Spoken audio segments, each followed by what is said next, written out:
Kaveri delta விவசாயிகளின் கண்ணீர் துடைக்க துணை நிற்காமல் நீலி கண்ணீர் வடித்த பச்சை துரோகிகள் எங்கே என எடப்பாடி பழனிசாமிக்கு முதலமைச்சர் மு.க.ஸ்டாலின் சரமாரியாக கேள்வி எழுப்பியுள்ளார்.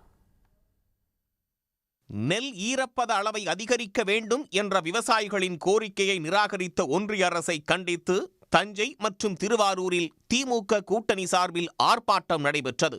இதுகுறித்து தனது எக்ஸ் பக்கத்தில் பதிவிட்டுள்ள முதலமைச்சர் மு.க.ஸ்டாலின், டெல்டா விவசாயிகளின் கண்ணீர் துடைக்க துணை நிற்காமல் நீலி கண்ணீர் வடித்த பச்சை துரோகிகள் எங்கே என கேள்வி எழுப்பியுள்ளார்.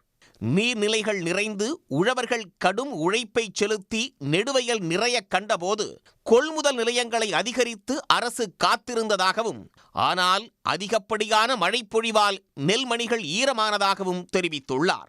அப்போது சாகுபடி காலத்திற்கு முன்னதாகவே ஏன் அறுவடை செய்யவில்லை என எடப்பாடி பழனிசாமி அதிமேதாவித்தனமான அரசியல் செய்ததாகவும், பச்சை துண்டு போட்டு பச்சை துரோகம் செய்ததாகவும் விமர்சித்துள்ளார்.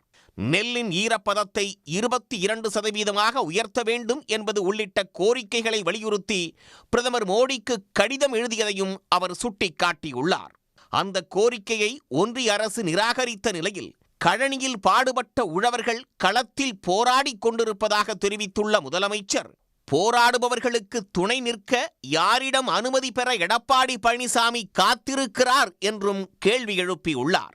கூட்டணி அமைத்தால் தமிழ்நாட்டுக்கு நன்மைகளை பெற்றுத்தர வேண்டும் என்ற நிலையில் சுயமரியாதையையும் உரிமைகளையும் அடகு வைக்க மட்டும்தான் கூட்டணி என்று பழனிசாமி நினைக்கிறாரா என்றும் வினவியுள்ளார்.